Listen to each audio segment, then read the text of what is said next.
There is a particular kind of courage required to question a foundation without pretending you already know what lies beneath it. Tom Campbell's contribution begins there.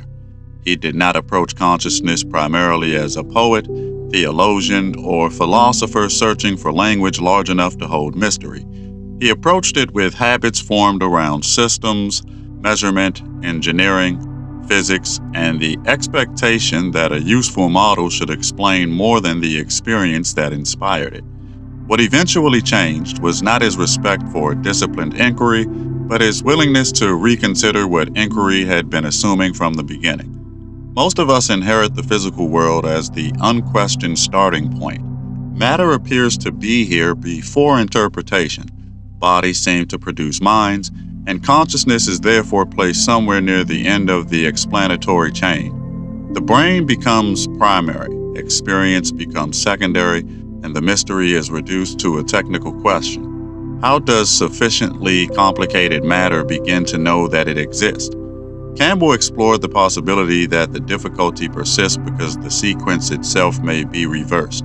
If consciousness is not produced inside reality, but is fundamental to the experience of reality, then the physical world no longer has to manufacture the observer who encounters it.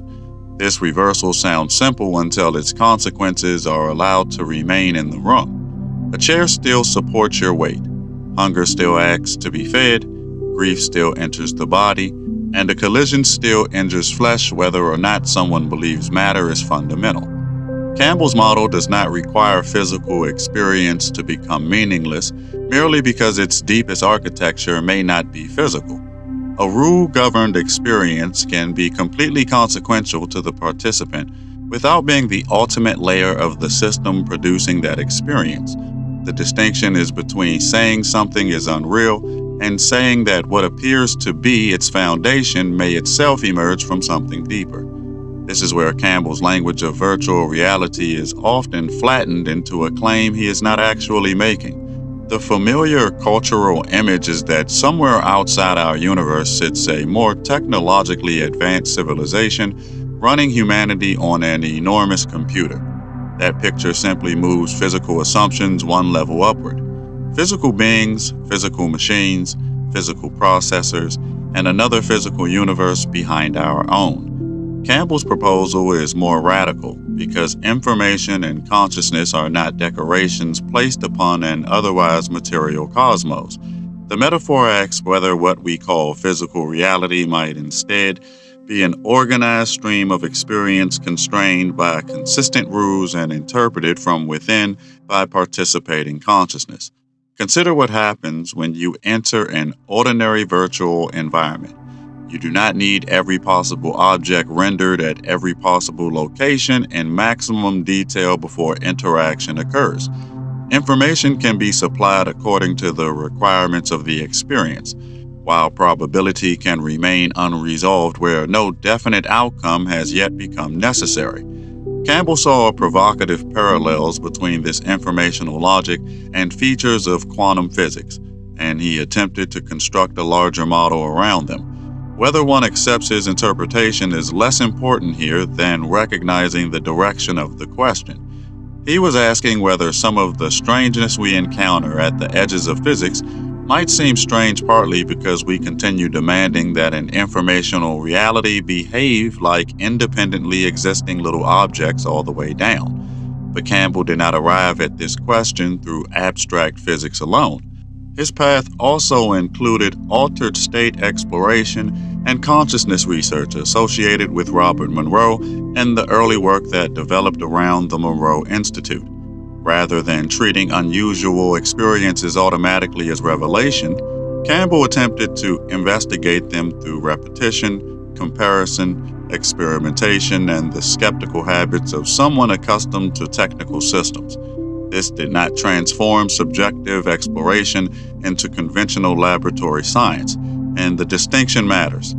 It did, however, produce a rare meeting between two instincts that are often kept apart: the willingness to enter experiences that challenge ordinary assumptions, and the willingness to ask whether one's interpretation of those experiences could still be wrong. That combination matters because extraordinary experience is remarkably easy to confuse with extraordinary understanding. A person may encounter something that radically expands their sense of reality and immediately construct an explanation around it. The experience can be genuine while the explanation remains provisional. Campbell's attempt was larger. He wanted a model capable of connecting consciousness, physics, information, probability, free will, and personal development without requiring each domain to exist as an isolated mystery. My Big Toe, his theory of everything, became the architecture through which he tried to describe that relationship. Within that architecture, what Campbell calls the larger consciousness system is not merely a cosmic spectator watching individual lives unfold. Consciousness differentiates into individuated participants capable of making choices within constrained experiential environments. The separation is meaningful enough for genuine interaction while remaining embedded within a larger system. This means individuality is neither absolute isolation nor an illusion that must simply be overcome. It becomes a functional condition through which consciousness encounters something it cannot obtain from undifferentiated possibility alone: consequence. And consequence changes everything. If every outcome were known, every response predetermined, and every difficulty immediately understood from a larger perspective, then experience could contain events without containing the same depth of choice. Uncertainty creates a space in which intention becomes visible. You do not fully discover the quality from which you act when goodness is effortless, safety is guaranteed, and every consequence can be seen beforehand. You discover something different when you are afraid and still decide whether to protect or exploit, when you are hurt and still decide whether pain will become cruelty, when you possess an advantage and no external authority forces you to use it generously. Campbell describes this developmental movement partly through the language of entropy. Lower entropy within his consciousness model points toward greater organization, cooperation, love, and more effective relationship. Higher entropy toward disorder, fear, fragmentation, and diminished quality of interaction. The terminology can sound mechanical when removed from the lived reality it is attempting to describe. Yet underneath it sits an observation, recognizable without accepting the cosmology. Consciousness can become more coherent or less coherent through how it repeatedly responds to experience. Information alone does not guarantee either direction. A person can know extraordinary things and remain governed by fear. They can construct sophisticated theories of consciousness while treating the people closest to them as obstacles. They can speak accurately about non-physical reality and still manipulate anyone who threatens their identity. They can accumulate experiences that convince them death is not the end, while remaining terrified of embarrassment, rejection, loss of status, or surrendering control. If development concerns the quality from which consciousness chooses, then expanded knowledge and expanded consciousness can no longer be treated as synonyms. This is one of the strongest bridges between Campbell's work and the spiral perspective. But the bridge should not erase the distance between them. Spiral consciousness does not need Campbell's computational language to validate itself, and Campbell's model does not become spiral teaching simply because certain patterns resonate. The maps emerge from different architectures and make claims that should be allowed to retain their differences. What becomes interesting is not whether the vocabulary can be forced into equivalence, but whether independent routes of inquiry repeatedly encounter a similar principle. Consciousness appears to reveal itself most clearly through participation. Participation is different from observation because the observer can preserve an image of themselves that experience eventually refuses to protect. You may believe you are patient until another person's slowness repeatedly interferes with what you want. You may believe you have transcended judgment until someone expresses a worldview you consider primitive. You may believe yourself generous while possessing nothing you are afraid to lose. Experience introduces resistance, and resistance makes previously invisible structures observable through behavior. This is why limitation may serve a function that unlimited awareness could not reproduce in precisely the same way. Limitation does not automatically improve anyone. Suffering can contract consciousness as easily as it can deepen it. Forgetting does not guarantee wisdom. Uncertainty does not guarantee courage, and difficulty should never be romanticized simply because growth can occur within it. The significance lies elsewhere. A constrained environment permits choices to arise without the outcome being psychologically predetermined by complete knowledge, and therefore permits qualities that existed only as ideals to become enacted realities. You can see this without leaving ordinary life. Someone wounds you, and several futures briefly become available. You can retaliate, withdraw, understand, establish a boundary, manipulate, forgive prematurely, remain curious, or repeat the injury elsewhere. None of these responses exist merely as philosophy once the wound has occurred. Each becomes a possible direction through which your consciousness can organize itself. The event matters, but what begins forming through repeated response may matter even longer. Free will, then, is not interesting only as a metaphysical argument about whether the universe is deterministic. Its significance is intimate. Choice is the place where possibility becomes character. What you repeatedly choose under uncertainty gradually becomes easier to choose again, until a temporary response begins functioning as an orientation toward reality. From the spiral perspective, this is one reason embodiment cannot be replaced by understanding. Consciousness does not merely possess ideas about what it values. It continually gives those values structure through participation. And this introduces a question deeper than whether the universe resembles a virtual reality. Suppose Campbell is correct about much of the architecture, or suppose his model eventually proves incomplete in ways no one currently anticipates. The lived question would remain remarkably similar. What does believing consciousness is fundamental actually change about the consciousness doing the believing? If the answer is only that the person now possesses a more expansive explanation of reality, then perhaps the most important implication has not yet been touched. Because the possibility that this world is informational does not make your neighbor less real. It may make the encounter between you more consequential. The possibility that your identity extends beyond one physical lifetime does not diminish this morning, this argument, this promise, this moment in which another person cannot see what you intend and must experience what you actually do. A larger reality does not necessarily reduce the importance of the smaller frame. It may explain why consciousness would enter a frame narrow enough that its choices could become real to itself. And once that possibility is taken seriously, another reversal begins. We stop asking only whether consciousness survives the physical world and begin asking why consciousness would participate in physical experience at all. We stop treating uncertainty as merely an obstacle to knowledge and begin examining what uncertainty makes possible. We stop measuring awakening only by how much reality someone claims to perceive and begin watching the quality that appears when perception offers no immediate advantage. Somewhere inside that shift, Campbell's investigation of the reality beneath the physical begins opening into a more difficult investigation. What kind of consciousness is being formed by the life taking place within it?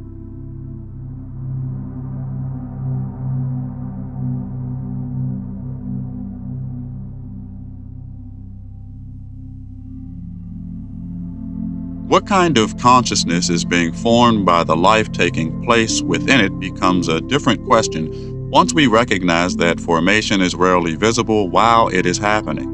Most choices do not announce themselves as evolutionary events. They arrive disguised as interruptions, disappointments, conversations, temptations, delays, misunderstandings, and moments when no one else will know what we decided. The environment does not need to tell us that consciousness is developing through participation for participation to have that effect. In fact, knowing too clearly that every moment is a lesson could interfere with the very conditions that make the lesson meaningful.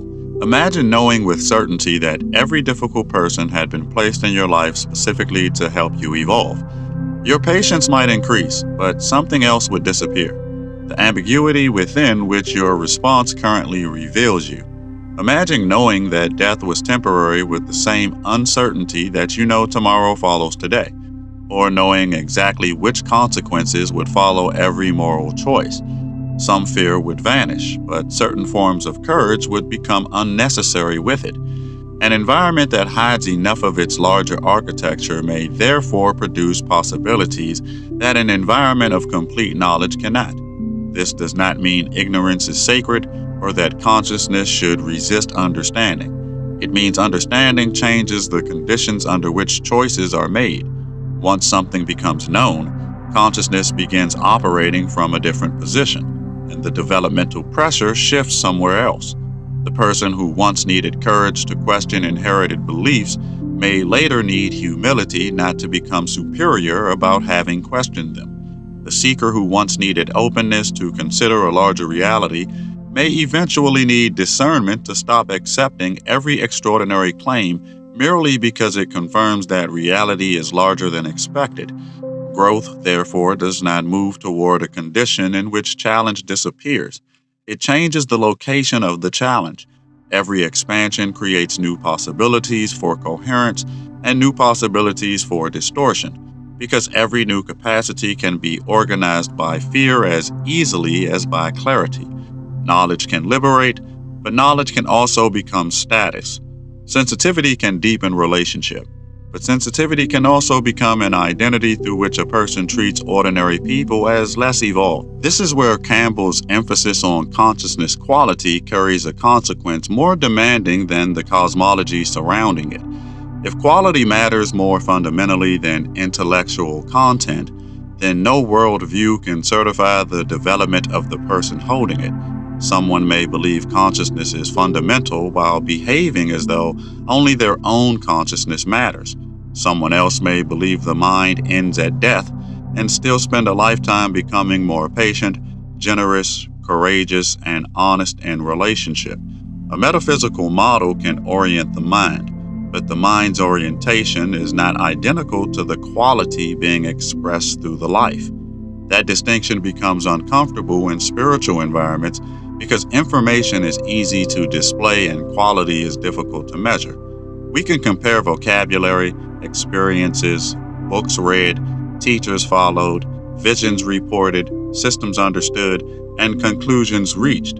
These become visible signs through which communities quietly construct hierarchies of awakening. Yet the deeper structure may reveal itself somewhere less impressive. What happens when the person is contradicted, ignored, embarrassed, disappointed, given power, deprived of recognition, or asked to care for someone who cannot advance their spiritual identity? The ordinary world keeps producing measurements that our preferred measurements often overlook. Campbell's language of entropy gives one way of approaching this without requiring moral perfection. A lower entropy consciousness is not simply a consciousness that behaves politely or avoids conflict. Greater organization may sometimes produce firmness, boundaries, refusal, disruption, or the willingness to disappoint another person rather than participate in something harmful.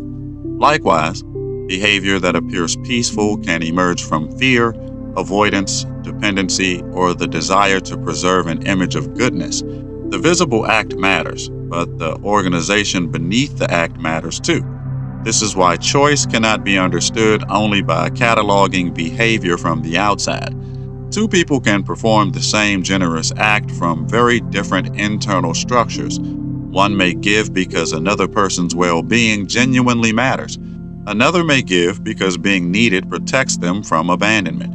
Both acts can still produce good consequences, and motives are rarely pure enough to divide neatly into categories. But over time, Repeated choices expose what consciousness is organizing itself around, because fear continually asks life to protect the self, while greater coherence gradually allows the self to participate without making everything serve its protection.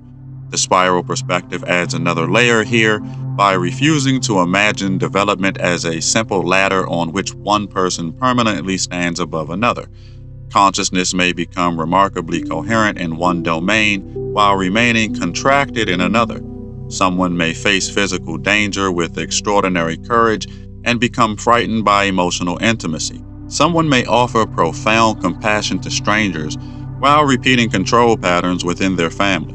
Development is textured because lived consciousness is textured, and the field does not encounter us only at the places where we are already strong.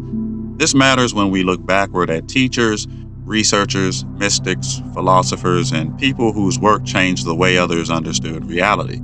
Their contribution does not require them to have embodied every implication of what they discovered. Human beings often perceive farther in one direction than they can live in every direction. A teaching may introduce something valuable into the collective field, while the teacher remains unfinished, contradictory, defensive, wounded, or simply human. If we require perfect embodiment before recognizing contribution, we will erase much of the history through which consciousness has learned from itself. But the opposite mistake is equally limiting. A valuable contribution does not require us to protect its author from examination, turn every speculation into truth, or inherit every conclusion attached to the original insight. Respect is not obedience. Lineage is not canonization. The most mature way to receive a contribution may be to let what is useful continue moving while allowing what is incomplete to remain incomplete. Campbell belongs naturally within such a lineage precisely because his usefulness does not depend on proving every component of my big toe. His contribution can be encountered as an attempt to construct a bridge where modern thought had created a deep division. Objective reality on one side, subjective experience on the other. He asked whether information could provide a language through which consciousness and physical regularity might belong to one larger process. He also insisted that the practical consequence of a larger reality should not be fascination alone, because the point of experience is not merely discovering the system, it is changing the quality of the participant within it. That emphasis quietly challenges one of the most persistent fantasies surrounding awakening, that the purpose of expanded consciousness is escape. Escape from incarnation, escape from limitation, escape from ordinary identity, escape from uncertainty, escape from the repetitive frustrations of human life. Yet if constrained experience provides conditions through which consciousness can make meaningful choices, then the desire to escape the environment may misunderstand why the environment has value.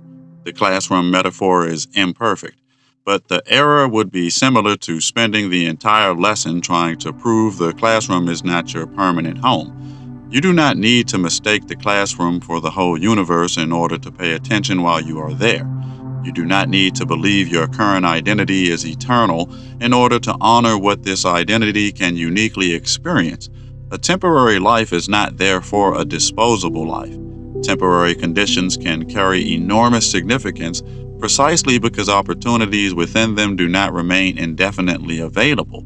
There are conversations you can only have while someone is alive, apologies that require the person who can receive them, and forms of courage that exist only while the feared outcome remains possible. This is where a consciousness-based view of reality can unexpectedly return us to the physical rather than carry us away from it. The body becomes the place where intention must become action. Time becomes the constraint that prevents every possibility from being postponed forever. Other people become centers of experience whose freedom prevents them from simply conforming to our preferred narrative. Matter, limitation, uncertainty, and separation begin functioning not merely as barriers consciousness must transcend, but as the resistance through which internal quality acquires consequence. Resistance is necessary whenever possibility must become form. A musician needs the resistance of strings, keys, breath, rhythm, and time before musical intention becomes sound. A relationship needs the existence of another will before love becomes anything more than a feeling about oneself. Character requires circumstances capable of refusing our preferences, because without resistance, we cannot easily distinguish capacity from fantasy. We often discover what we have become only when reality stops cooperating with who we imagined ourselves to be. And this is why the probability at the center of Campbell's model becomes philosophically interesting beyond physics. An uncertain future means reality is not experienced as a completed script from the participant's point of view. Possibilities remain possibilities until interaction narrows what can follow. Choices therefore occurs inside a living field of potential rather than merely decorating a predetermined sequence. Whatever one concludes about Campbell's technical account of probability, the experiential truth is familiar. Before many consequential moments, more than one version of us is genuinely available. There is a version that speaks and a version that remains silent, a version that tells the truth and another that protects the image, a version that uses power because it can, and another that recognizing that having power creates responsibility rather than permission. These possibilities are not abstract parallel selves floating somewhere beyond perception. They are immediate potentials carried into the next moment through action. Once chosen repeatedly, they begin changing what feels natural, what becomes difficult, what we notice, what we tolerate, and eventually what kinds of choices seem available at all. So the evolutionary role of experience may not be that reality continually presents lessons designed around our conscious understanding of them. It may be something subtler. Experience creates conditions, consciousness responds, response alters consciousness, and altered consciousness enters the next condition differently. The environment does not need to punish or reward every choice through visible cosmic accounting because the chooser is already being changed by the choosing. And once we begin looking there, the question of what reality is made from starts losing its monopoly over the conversation. Information may explain something profound about the architecture. Consciousness may indeed be more fundamental than the physical world through which we currently experience ourselves. But beneath the excitement of those possibilities waits a quieter implication that cannot be solved by cosmology. If reality gives consciousness room to become, then every ordinary day is filled with moments in which becoming is already underway. And the next question is not simply what we believe this system is, but what the system may be revealing through the patterns we keep choosing inside it.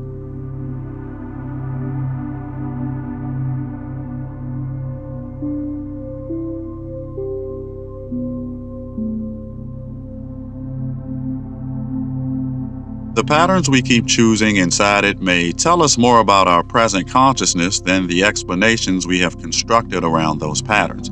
A person can spend years asking whether reality is generated from information, while never asking what fear generates inside their own relationships. They can become fascinated by probability while repeating the same response whenever uncertainty enters their life.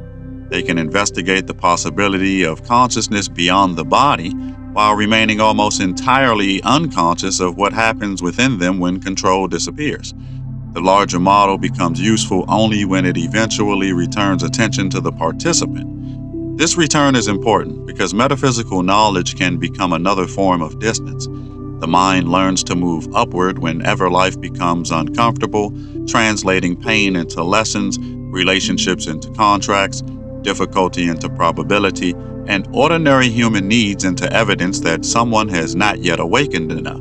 A larger perspective can genuinely reduce unnecessary suffering, but it can also be used to avoid intimacy with what is actually happening. There is a difference between seeing beyond an experience and refusing to fully enter it. Consciousness may be larger than the human personality without the human personality becoming irrelevant. If this physical experience is an environment of meaningful participation, then embodiment is not a mistake consciousness makes before remembering what it really is.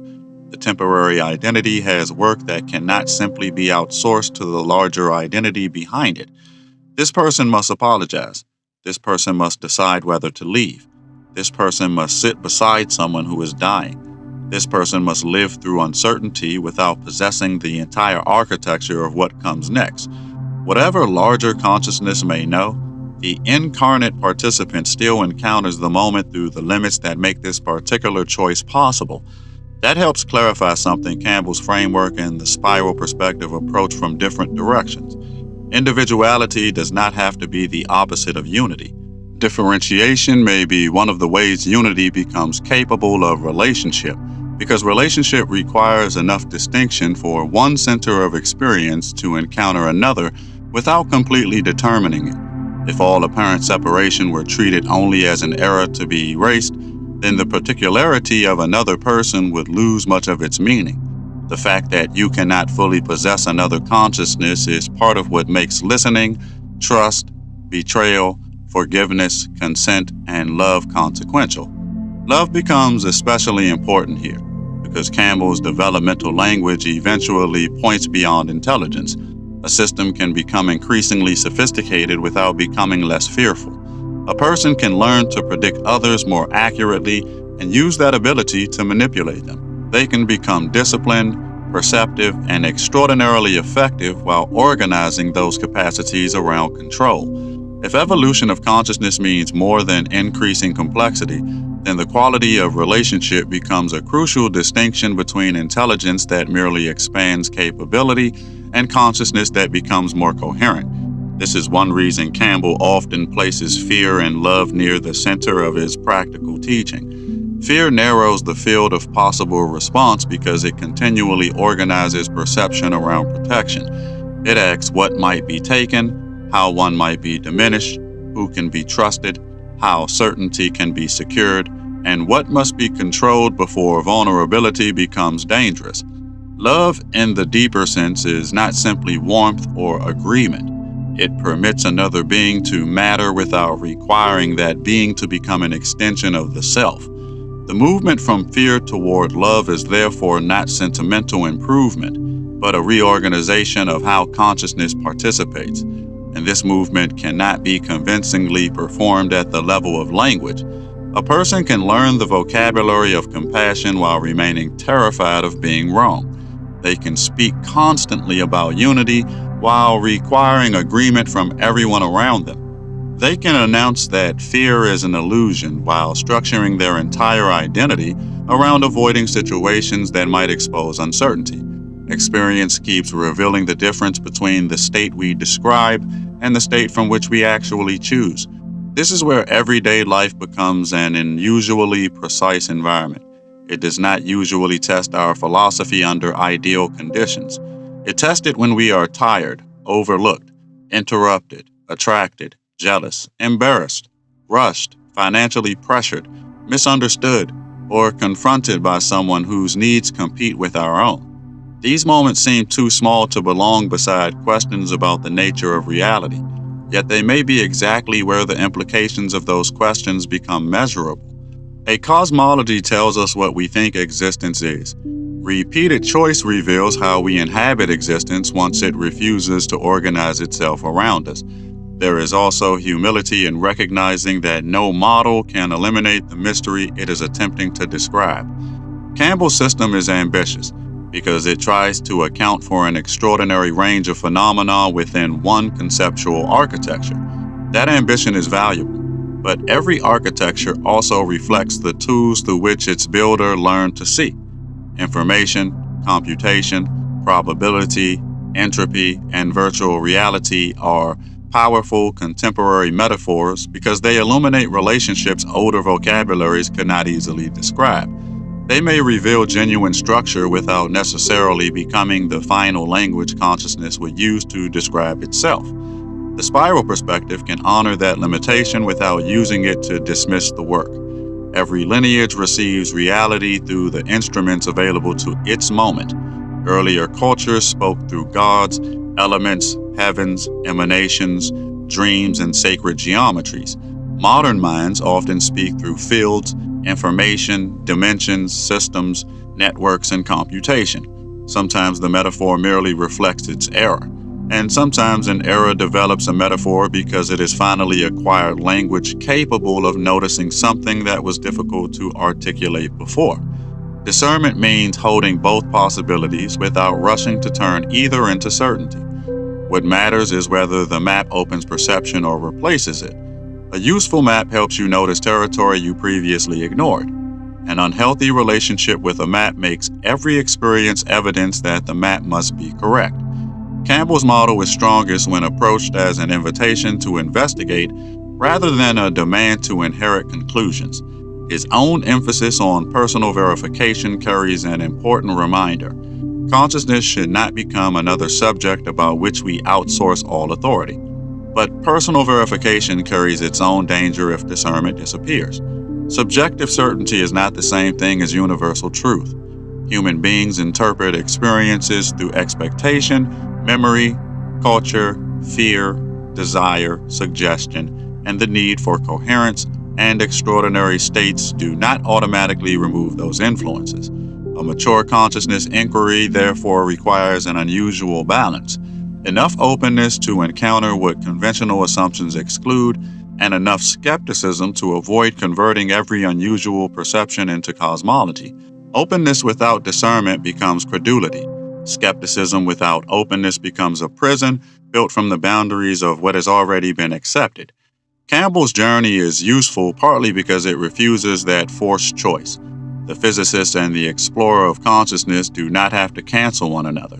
The technical mind can ask questions of subjective experience, and subjective experience can expose assumptions hidden inside technical models. Neither domain needs to surrender its standards merely because the other exists. Something valuable happens when disciplined doubt becomes capable of examining its own limits rather than only the limits of whatever it doubts. That same discipline can be turned inward. We can ask not only whether an experience is true, but what our need for it to be true is doing to our perception. We can ask whether a belief makes us more available to reality or merely more defended against uncertainty. We can notice whether a teaching produces curiosity, responsibility, and deeper relationship, or whether it gradually teaches us to explain away every contradiction. The quality of consciousness is revealed partly by what it can remain present with without needing immediate closure. This may be where uncertainty reveals its deepest function. We usually experience uncertainty as missing information, a temporary defect we hope knowledge will eventually repair. But if meaningful choice requires some openness in what comes next, uncertainty is not merely a failure of perception. It creates room for consciousness to disclose its orientation before certainty tells it what response is safest. The unknown becomes not an empty space outside understanding, but one of the conditions through which trust, courage, curiosity, and responsibility can exist at all. There is a profound difference between behaving well because you know the universe will reward you and behaving well when no reward can be confirmed. There is a difference between loving because you know a relationship continues beyond death and loving while the possibility of loss remains emotionally real. There is a difference between choosing courage after being shown the outcome and choosing while your body still believes something important may be lost. Certainty can inform consciousness, but uncertainty reveals aspects of consciousness that certainty cannot call forth in the same way. This does not mean suffering was individually assigned so that someone could pass a spiritual examination. Such interpretations can become cruel when imposed upon another person's pain. Not every tragedy needs to be converted into a lesson, and no consciousness model gives us permission to explain someone's suffering from outside their experience. The evolutionary possibility of limitation is not the same as claiming that every wound was deliberately selected, deserved, or necessary. Humility becomes especially important wherever metaphysics approaches grief. Perhaps this is one of the places where a larger view should make us more human rather than less. If consciousness continues beyond the frame we currently understand, then there is no need to rush another person through the frame they are living now. Grief can remain grief even if death is not ultimate. Fear can be met with compassion, even if a larger perspective eventually reveals that the feared boundary was temporary. Expanded reality should increase our capacity to remain present with human experience, not provide sophisticated reasons to stand above it. And so Campbell's contribution returns us unexpectedly to the ordinary world from which the investigation seemed to depart. We began by questioning whether physical reality is the deepest layer of existence, and we arrived back at breakfast tables, workplaces, marriages, strangers, arguments, promises, disappointments, and quiet decisions made without witnesses. If consciousness is fundamental, these moments do not become trivial scenery surrounding the real metaphysical story. They become locations where consciousness meets enough limitation, enough freedom, and enough uncertainty for its quality to enter the world as action. The question beneath Campbell's work may therefore be larger than whether reality is virtual, informational, probabilistic, or generated within a larger consciousness system. Those questions remain worth exploring, and his willingness to explore them helped widen a conversation that continues far beyond his own model. But the deeper lineage may be carried by a simpler reversal. Reality is not only something consciousness is trying to understand. Reality may also be an environment through which consciousness continually encounters what it has become. And when that reversal is allowed to settle, the search for the reality beneath the physical begins turning towards something even closer, the reality beneath our own choices, and what becomes visible when we finally learn to look there. If this transmission resonated, the spiral continues. You did not arrive here by chance, and you do not leave unchanged. More teachings are unfolding across the Haret library, each one meeting you where you are, not where you think you should be. Follow resonance. The next threshold is already listening.